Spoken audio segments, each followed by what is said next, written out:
Hey guys, welcome back. Today we're going to talk about piriformis syndrome, but in a very different way than you've probably heard it talked about before, because we're going to address the feet.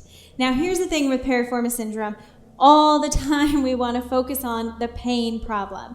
And you say, I have pain in my bum, so I'm going to smash it out, I'm going to stretch it out, I'm going to do whatever I can to focus only on that point. Here's the thing. Sometimes when you focus only on that point, you end up flaring it up even more. So why don't we take a step back and look at the bigger picture? Because here's the thing too.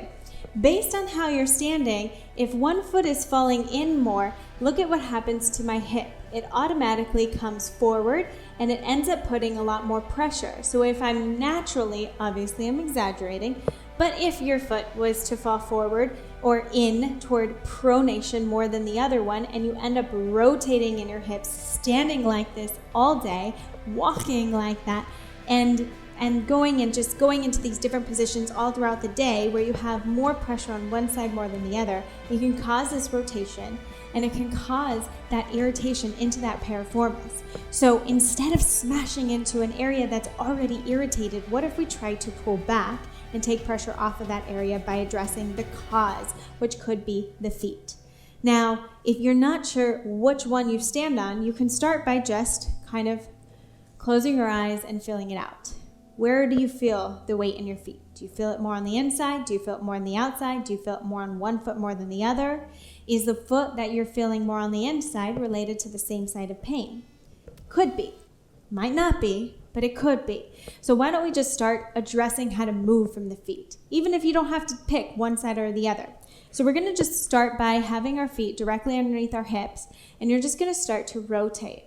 And what I want you to feel is I want you to feel the inside of your foot, the outside of one foot, and the inside and the outside. And you're going to rotate from those hips. So rotating back and forth, really allowing those feet to fall in and out, and kind of seeing, okay, can I start to move my feet with it a little bit more? So when we put our foot in extreme ranges from one side to another, it naturally will start to find where is the balance between the two supposed to be.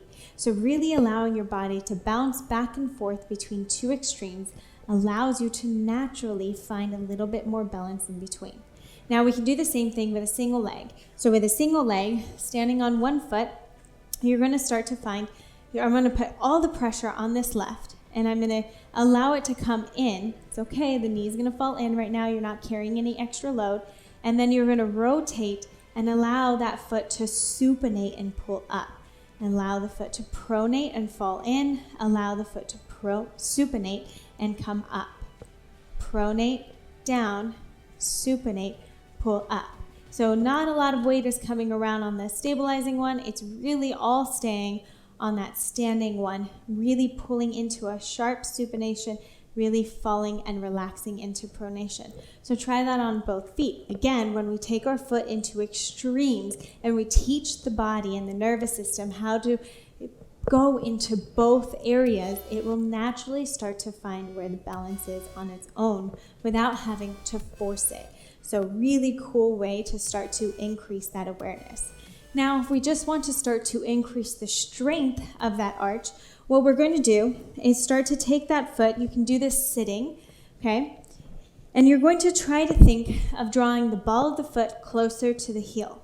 So that means I'm going to take the ball of the foot and slide it in toward my heel. Squeeze that bottom of my foot and then let it relax. Squeeze the bottom of my foot and let it relax. Here's the thing.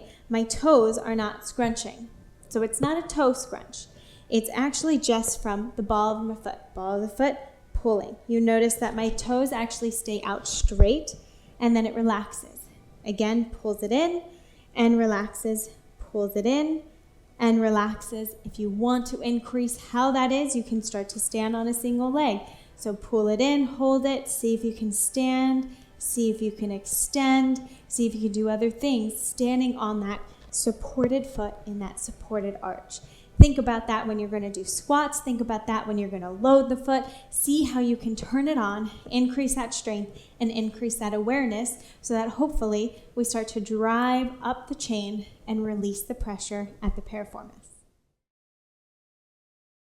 Thanks for watching, guys. I hope you're enjoying it. Don't forget to like and comment below to let me know what you think, and subscribe so you don't miss any in the future.